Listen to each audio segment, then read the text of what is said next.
Hello viewers, welcome to my YouTube channel English Knowledge 77.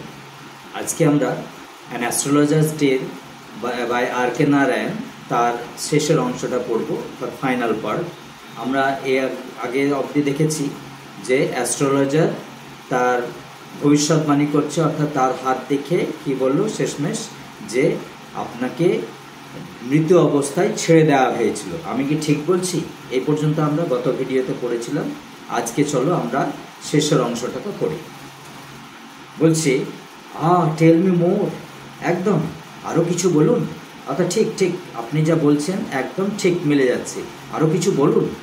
A knife has pass through you once said the astrologer. বলছে একটি ছুরি আপনাকে বিদ্ধ করেছিল একবার, এক সময় কেউ ছুরি মেরেছিল। জ্যোতিষী জানতে চাইলেন। গুড ফেলো, ঠিক ঠিক বলেছ। He bared his chest to show his scars. তখন স্যার বুক খুলে বলছে দেখুন দেখুন ঠিক ঠিক ঠিক একদম ঠিক বলছেন, কারণ আমার ছুরি মারা হয়েছিল, এটা সত্য ঘটনা, আপনি যা বলছেন সেটা সত্য। What else? তারপর আরও বলুন বলুন, আরও কিছু বলুন। And then you are pushed into a well nearby in the field you are left for dead. আর মাঠের মধ্যে একটা কুয়োর মধ্যে আপনাকে ফেলে দেওয়া হয়েছিল এবং আপনাকে ধরে নেওয়া হয়েছিল যে আপনি মরে গেছেন। I should have been dead if some passers-by had not chanced to peep into the well, exclaimed the other, well-helmed by enthusiasm. অর্থাৎ লোকটা অভিভূত হয়ে গেছে, অর্থাৎ এত সুন্দর কথা বলছে, সত্যি কথা বলছে, তার জীবনে মিলে যাচ্ছে তার ঘটনার সঙ্গে, এবং সঙ্গে সঙ্গে বলছে যে ঠিক ঠিক বলেছেন, আমাকে তো মৃত অবস্থায় ফেলে দেওয়া হয়েছিল কুয়োতে, কিন্তু ওই পাশ দিয়ে যদি একটা লোক না যেত আর উঁকি না মারতো ওই কুয়োর মধ্যে, তাহলে তো আমি মারাই যেতাম, ওদের বাঁচার কথাই ছিল না। When shall I get at him? He asked, clenching his fist. তার হাতটাকে মুঠো করে, বেশ মুঠো করে বলছে, জোরের সঙ্গে জানতে চাইলেন কখন তাকে পেতে পারি, অর্থাৎ পাবো কখন বলুন তো, আমি তো ওর খোঁজে ঘুরে বেড়াচ্ছি। তাহলে অ্যাস্ট্রোলজারকে বলছে বলুন দয়া করে যে আমার যে খুনি, অর্থাৎ আমাকে যে ছুরি মেরেছিল, তাকে আমি কোথায় পেতে পারি, একটু দয়া করে বলবেন।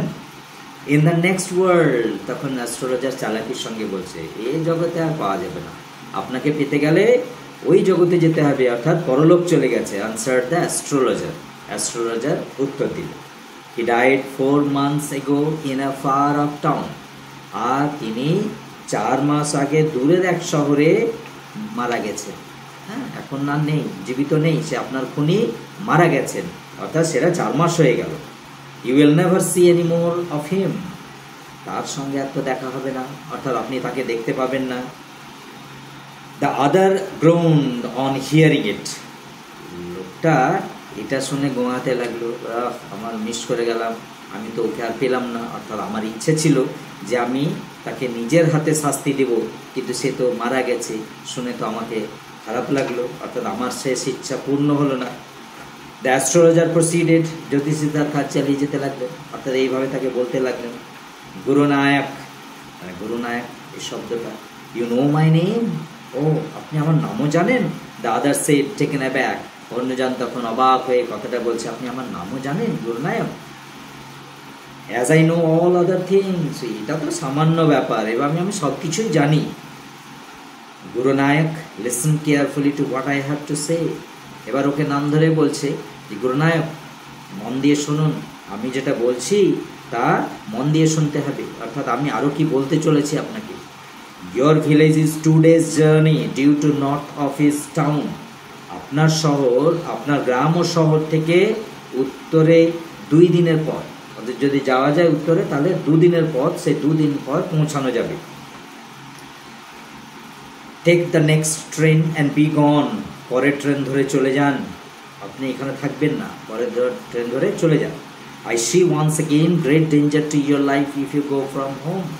আমি আবারও আপনার বিপদ দেখতে পাচ্ছি, কিন্তু বাড়ি থেকে বেরোলেই কিন্তু আপনার বিপদ আছে, সুতরাং সোজা ট্রেন ধরে চলে যান, আর কিন্তু বেরোবেন না, বেরোলেই আপনার বিপদ আমি দেখতে পাচ্ছি।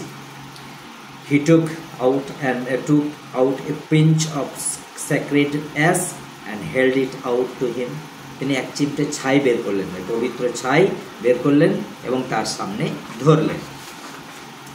রাব it on your forehead and go home. এই যে ছাইটা দেওয়া হলো পবিত্র ছাই, আপনি এটাকে আপনার কপালে করে দিন, রাব করে দিন, অর্থাৎ ঘষে দিন এবং চলে যান বাড়ি। Never travel সাউথওয়ার্ড again. আবার একটা জিনিস মনে রাখবেন যে দক্ষিণ দিকে আপনি কখনো আর ভ্রমণ করবেন না।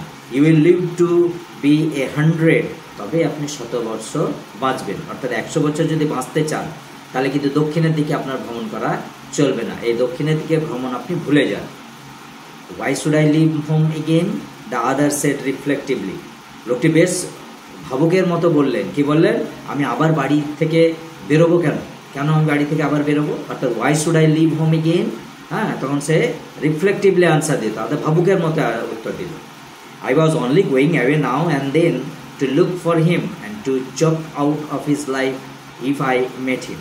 আমি এখানে সেখানে ছুটে বেড়াচ্ছিলাম শুধুমাত্র তার খোঁজে, অর্থাৎ আমার খুনির খোঁজে। আমাকে যে ছুরি মেরেছিল আমি কিন্তু তার খোঁজেই ছুটে বেড়াচ্ছিলাম, আর ওকে পেলেই আমি কিন্তু শ্বাসরোধ করে মেরে ফেলতাম, কিন্তু সেটা তো আর আমার হলো না। হি shook his head regretfully. দুঃখের সাথে তিনি তার মাথাটা নাড়তে লাগলেন। He has escaped my hands. ও আমার হাত থেকে তো পালিয়েছে, আর আমার পালিয়ে গিয়ে বেঁচে গেছে তার জন্য না। I hope at least he died as he deserved. আসলে আমার এইটাই মনের সান্ত্বনা যে এইটাই তার পাওনা ছিল, অর্থাৎ এইভাবে মৃত্যুটাই সে ডিজার্ভ করে। আমি ইয়েস সেড দ্য অ্যাস্ট্রোলজার। জ্যোতিষী বলছে ঠিক ঠিক বলেছেন, হ্যাঁ। হি ওয়াজ ক্রাস্ড আন্ডার এ লরি। তখন বলছে তার মৃত্যুটা কিন্তু ভয়ানক হয়েছে, অর্থাৎ আপনার মনের শান্তি হওয়াটাই স্বাভাবিক, কারণ আপনি যেভাবে মারতে চেয়েছেন তার থেকেও ভয়ানক মৃত্যু তার ঘটেছে, অর্থাৎ লরি তাকে চাপা দিয়ে চলে গেছে। The other looked gratified to hear it. এটা শুনে লোকটাকে বেশ সন্তুষ্ট দেখালো, অর্থাৎ আমার খুনি আমাকে যে মারতে চেয়েছিল সে এইভাবে মৃত্যুবরণ করেছে, আমি জেনে খুশি হলাম। The place was deserted by the time. এর মধ্যে জায়গাটা ফাঁকা হয়ে গেছে, অর্থাৎ সকলে চলে গেছে। The astrologer picked up his articles and put them into his bag.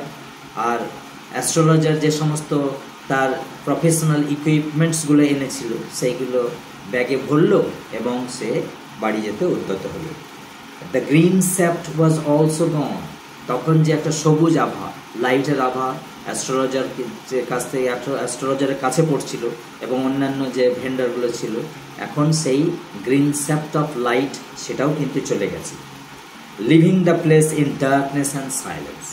আরও এই প্লেসটা কিন্তু অন্ধকার হয়ে গেছে, নিস্তব্ধ, কোনো সারা শব্দ নাই, যেহেতু সকলে চলে গেছে। The stranger had gone off into the night. আর ওই স্ট্রেঞ্জার সে অন্ধকারে বিলীন হয়ে গেল, সেও চলে গেল বাড়ি অ্যাস্ট্রোলজারকে ছেড়ে, অর্থাৎ তার পথে গেল। After giving the astrologer a handful of coins. ওই স্ট্রেঞ্জারের কাছে যে কয়েন ছিল, এই হ্যান্ডফুল অফ কয়েন ওই অ্যাস্ট্রোলজারকে দিয়ে দিল। It was nearly midnight when the astrologer reached home. জ্যোতিষী বাড়ি পৌঁছাতে মাঝরাত হয়ে গেল, অর্থাৎ তার স্ত্রী অপেক্ষা করছে। His wife was waiting for him at the door and demanded an explanation. তখন তার স্ত্রী, ওই মধ্যরাত্রি হয়ে গেছে, অনেক রাত, তখন তার স্ত্রী অপেক্ষা করছে তার জন্য সে কখন বাড়ি ফিরে, এবং যখনই অ্যাস্ট্রোলজার বাড়ি ফিরল তখন তার কাছ থেকে কৈফিয়ত চাইছে যে তোমার এত দেরি হলো কেন। He flings the coins at her and said. সে কয়েনগুলো ফেলে দিল তার স্ত্রীর সামনে এবং বলল, count them, one man gave all that. বলছে গুণ তো এটা, একজন ব্যক্তি দিয়েছে এতগুলো কয়েন আমাকে। 12.5 আনাস। গোনার পর তার স্ত্রী বলছে এটা 12.5 আনা। She said counting. গুনে ফেললো, গোনা শেষ হয়ে গেল, তখন তাকে বলছে যে এটা তো 12.5 আনা আছে। সি ওয়াজ ওভার জয়। সে কিন্তু ভীষণ আনন্দিত। I can buy some jaggeries and coconut tomorrow. তখন তার স্ত্রী আনন্দিত হয়ে বলছে, বাহ, তাহলে আগামীকাল কিছুটা গুড় এবং নারকেল কিনবো। অর্থাৎ the child has been asking for sweets for so many days now. অনেক দিন থেকে, কতদিন হলো মেয়েটা একটু মিষ্টি খেতে চাইছে, ওর জন্য কালকে আমি একটা দারুণ জিনিস বানাবো। I will prepare some nice staff for her. সুন্দর একটা জিনিস বানাবো। The swine has cheated me. ওই শুয়োর আমাকে ঠগিয়েছে। হি প্রমিসড মি এ রুপি। সে তো আমাকে প্রতিজ্ঞা করেছিল যে 1 টাকা দেবে, আর শুয়োর আমাকে 12.5 আনা দিল। Shed the astrologer. অ্যাস্ট্রোলজার এটা বললো। She looked up at him. এবার তার স্ত্রী তার দিকে তাকালো। You look worried. তোমাকে খুব দুঃখিত দেখাচ্ছে। What is wrong? কী হয়েছে? নাথিং, না না সেরকম কিছু নয়। After dinner sitting on the pyol he told her, আর রাতে খাবার পরে একটু নিচু বেঞ্চে, পিওল দ্যাটস মিন নিচু বেঞ্চ, লো বেঞ্চ যেটাকে বলি আমরা, তাহলে রাতে খাবার পরে একটু নিচু বেঞ্চে বসে জ্যোতিষী তার স্ত্রীকে বললেন, do you know a great load is gone from me today, অর্থাৎ আজকে আমার একটা বিরাট বোঝা মাথা থেকে নেমে গেছে, তুমি জানো কি? I thought I had the blood of a man on my hands all this years, আমি এতদিন ভাবছিলাম যে একটা লোকের রক্ত আমি এতগুলো বছর ধরে বয়ে চলেছিলাম। That was the reason why I ran away from home, এটাই ছিল আমার কারণ যার জন্য আমি বাড়ি থেকে পালিয়ে এসেছিলাম, সেটেলড হিয়ার, এখানেই বসবাস করছি, অ্যান্ড ম্যারিড ইউ, তোমাকে বিয়ে করেছিলাম। হি ইজ অ্যালাইভ, জানো তো সে বেঁচে আছে। সে গাস্পড, ইউ ট্রাই টু কিল, তার স্ত্রী হাঁপাতে হাঁপাতে বলছে যে ও তুমি একজনকে মেরে ফেলার চেষ্টা করেছিলে। ইয়েস, ইন আওয়ার ভিলেজ, হ্যাঁ আমার গ্রামে, when I was a silly youngster, আমি যখন একটা যুবক ছিলাম, আমার তখন অতটা বোধ বুদ্ধি হয়নি। উই ড্র্যাঙ্ক, আমরা মদ্যপান করেছিলাম, গ্যাম্বলড, খেলা জুয়া খেলা খেলছিলাম, এবং কোয়ার্ল্ড, ঝগড়া করেছিলাম, ব্যাডলি ওয়ান ডে, একদিন খুব মারামারি হয়েছিল, ঝগড়া হয়েছিল। ওয়াই থিঙ্ক অফ ইট নাও, তাহলে এখন আর এসব ভেবে কী হবে? টাইম টু স্লিপ, চলো ঘুমাই। He said earning and stretched himself on the floor, এইভাবে সে হাই তুলে হামি তুলে সে লো বেঞ্চে আবার তারা ঘুমিয়ে পড়লো।